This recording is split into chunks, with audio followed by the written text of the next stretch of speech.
Hola, bueno, buenas tardes a todos. Hoy estamos compartiendo como siempre unas reflexiones y me vino esta palabra que tiene que ver con estos tiempos actuales que estamos viviendo cada uno en sus casas, realizando sus tareas cotidianas, intentando llevar normalidad a esta nueva etapa. Me vino la palabra poder. El poder en todo sentido, ¿no? En todos tipos de ámbitos. Pero un poco recorriendo la parte más bien política y social, yo lo dividí así.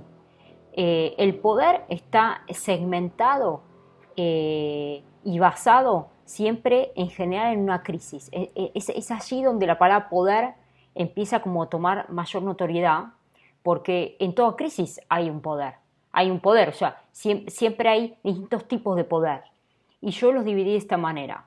El poder de los más fuertes, el poder de los más débiles, el poder de los hegemónicos, el poder de los reaccionarios y el poder de los selectivos.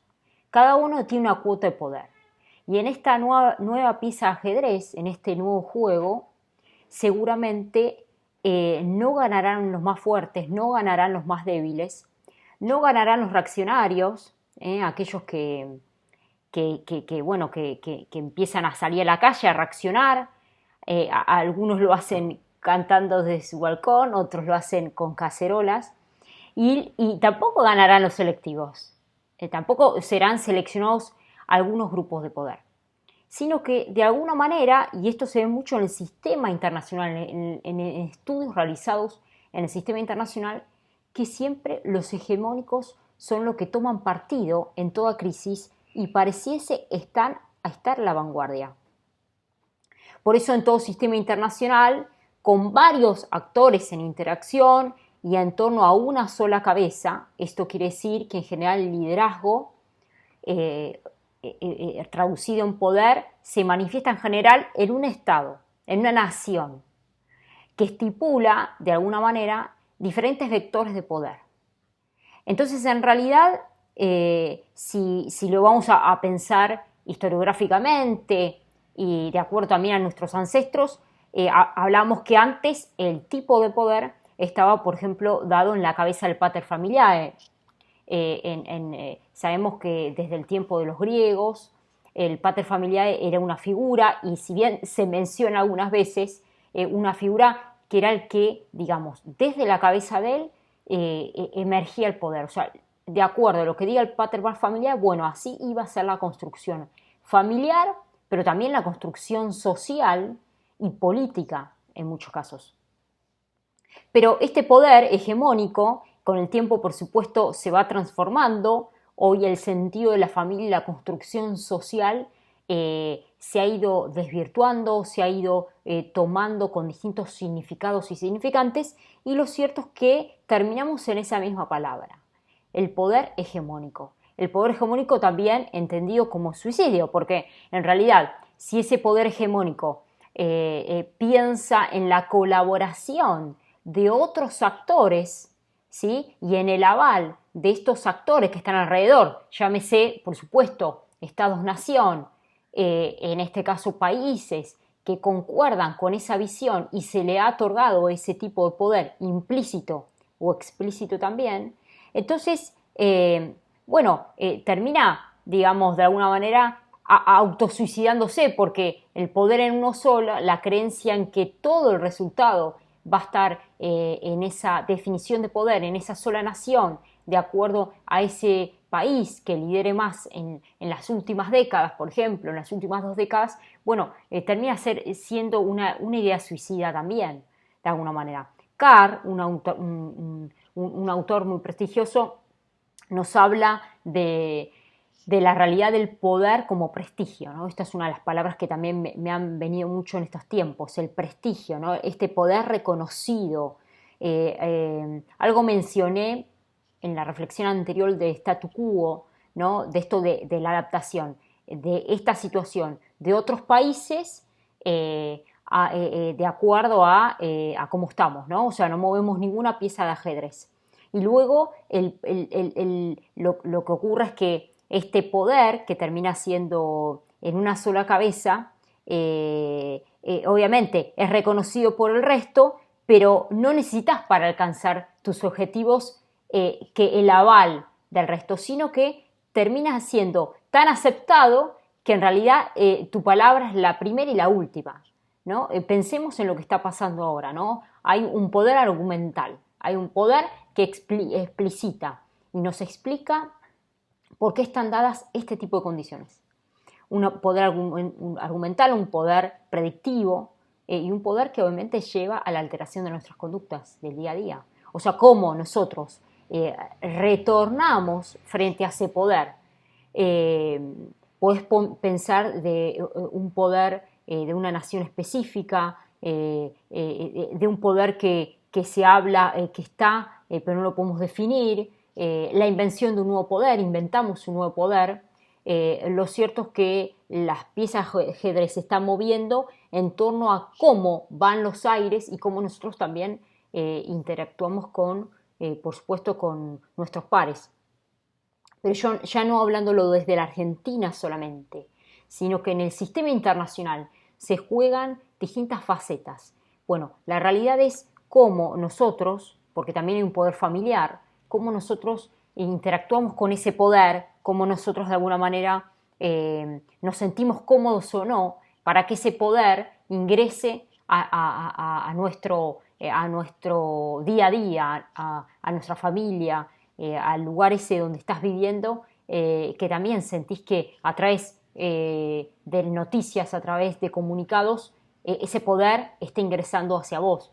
Y yo quiero terminar con una frase de Santos Juliá, un historiador y sociólogo eminencia español, que entre muchas frases y que habla, obviamente, y estudia la historia, dice: la historia es, entre otras cosas, la memoria colectiva de los pueblos. Allí es donde me parece que un pueblo tiene que, de alguna manera, resaltar, ir hacia esa memoria colectiva, ¿no? Porque nosotros estamos viviendo, estamos marcando una historia, estamos con nuestras acciones y actitudes, estamos de alguna manera contando un relato que va a quedar en la historia, en libros de historia, y va a quedar en la memoria de la Argentina, de España, de Estados Unidos. Entonces, pero esto es lo importante, ¿no? La palabra memoria, memoria colectiva. Así como las crisis pautaron un punto de inflexión, bueno, así de alguna manera este tiempo, que es un tiempo histórico, está de alguna manera pautando y rememorando una memoria colectiva en la que nosotros somos los que jugamos una pieza fundamental en este ajedrez, porque en realidad, a ver, no hay memoria colectiva si no hay pueblo. ¿Cuál es el sentido y la dirección del pueblo? ¿Cuál es el sentido y la dirección del pueblo, de todo el pueblo? No una parte del pueblo, de todo el pueblo. Si el sentido y la dirección es este en el que estamos, esta etapa de resguardo, o el sentido y la dirección del pueblo va a ser otro. ¿Cuál es el sentido? O ya está pautado y hay en realidad un poder hegemónico que ya nos marcó el sentido y la dirección de nuestros caminos. Eso es lo que nosotros tenemos. Un pueblo es la confluencia y la conjunción de personas, actores, sí, por supuesto, pero familias. Entonces allí hablamos de un poder familiar. En cada familia se está discutiendo en esta hora qué tipo de momento vivimos y qué memoria colectiva, citando a Santos Juliá, le vamos a dejar a los que vienen, a nuestra herencia, a los que vienen en el camino. Qué comentario le vas a hacer, qué relato le vas a estar contando, y si es tiempo de reaccionar, es tiempo de despertarse, porque ya ha llegado el príncipe, y cuando llega el príncipe todo sale a la luz. Entonces este es el momento de reflexión que yo invito y me autoinvito a repensar qué memoria nosotros queremos dejar y qué relato estamos contando hoy, y con lo cual nos vamos a basar en los próximos años que vienen. El comienzo de esta década marcó un punto de inflexión, sin lugar a dudas. Pero si el comienzo de esta década es así, bueno, ¿cómo seguirán los próximos 5 años, 3 años? ¿Qué tipo de memoria nosotros queremos dejar? Está en cada uno de nosotros. El pueblo es la familia, el pueblo es la suma de varias familias. Y la familia hoy debe ser volver a las fuentes, reconstituirse como especie humana, volver a la humanidad, volver al llevarse bien. Y el llevarse bien no es solamente preguntarse cómo estoy, sino llevarse bien quiere decir empezar a pautar ciertas conductas, actitudes que tal vez inclusive como familia no estamos tomando en cuenta. Se nos ha desvirtuado el pensamiento grupal, familiar, colectivo, porque bueno, hubo poderes extranjeros, hubo poderes de vecinos que no nos han, por supuesto, no nos han favorecido. Así que este es el pensamiento que quiero dejar de esta semana.